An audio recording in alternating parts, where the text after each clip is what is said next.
So, Skyfall is finally out on DVD and Blu-ray in the UK, and as I'm an absolute Blu-ray geek, I of course squealed for joy when I found out that Skyfall was to be released as a steelbook. I'm not sure exactly what genetic disposition lends itself to geeks who go gaga over steelbooks, but whatever it is, I have it. The steelbook itself is great, sturdy, much better than a classic case in my opinion. I'm a little let down by the images on the steelbook. Not what they are, but that they seem to be a little low-res to me, but I don't know, maybe I'm just unfairly comparing it with the excellent Master of Cinema steelbooks, which are absolutely amazing. Still, I much prefer the artwork on the steelbook to the standard case art. I wasn't really a big fan of Skyfall's promotional material. The posters just looked kind of bland to me, so I'm glad that they went with some original artwork for the steelbook. It's simple, it's classy, and it's classic. This cover could be a cover for a classic Bond film if you replaced Craig with Connery. Included in this set are 2 discs, a Blu-ray copy and a DVD digital copy. The Blu-ray disc itself is absolutely wonderful. The image and sound quality on the film is exemplary,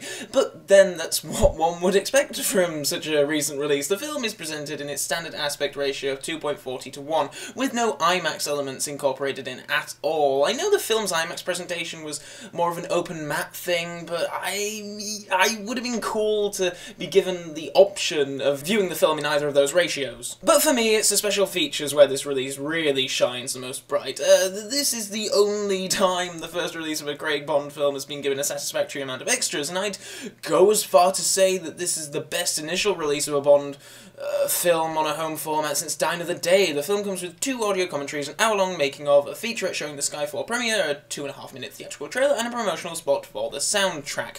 Okay, the first thing I did when I got the disc in my Blu-ray player was watch the Shooting Bond documentary, and it is fantastic. We haven't had documentaries this good on a Bond film since the inside featurettes on the Bond films from Dr. No to License to Kill. It's split up into handy little chunks, but I'd recommend watching it as a whole, as it really does flow very nicely, and I was especially interested by the Daniel Kleinman title sequence featurette, where it showed behind-the-scenes footage of the sequence being shot, and I was really surprised to see actual cameras filming actual models. I thought the whole thing was done on the computer, so I found that bit particularly interesting. I also love the bit where Mendes says that he actually advised Craig against taking the role of Bond, and then 5 years later jumped at the chance of directing when Craig offered him the gig. The commentaries are great too. We have one from director Sam Mendes, and you know, usually I'm not a big fan of solo tracks. I think you need 2 or 3 people on them, really. But Mendes is actually really engaging for the 2.5 hours his commentary lasts, and he's very revealing and candid. Home Alone even gets a reference, and he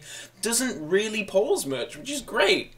The second commentary is very good too, and it's great to see Barbara Broccoli on one of these things, and she's joined by fellow producer Michael G. Wilson and production designer Dennis Gassner. I'd definitely say the Mendes track is more in-depth and interesting, but there's a few nice little nuggets in this one too. The other features are mostly fluff, though they round out the package well, I guess. And now, the thing we've all been waiting for. How does the Skyfall disc look in the Bond 50 box set? Well, not very good, to be perfectly honest. The disc doesn't match the style of the ones from the Bond 50 set, and what's the point of having an empty steelbook on my shelf? No, I'll be keeping the Skyfall disc firmly in the Skyfall case for now, though the eclectic mix of different styles of Bond Blu-ray case does make for a very aesthetically uneven collection. I have no doubt that in the next 2 or 3 years there'll be a special edition, ultimate edition, diamond edition, super mega, totally unbelievable, I'd rather die than not have this DVD edition or some such, but until then, this will be the definitive way to experience Skyfall at home. This is an excellent Blu-ray disc, and some terrific extras are on the disc. I'd highly recommend it to all Skyfall fans.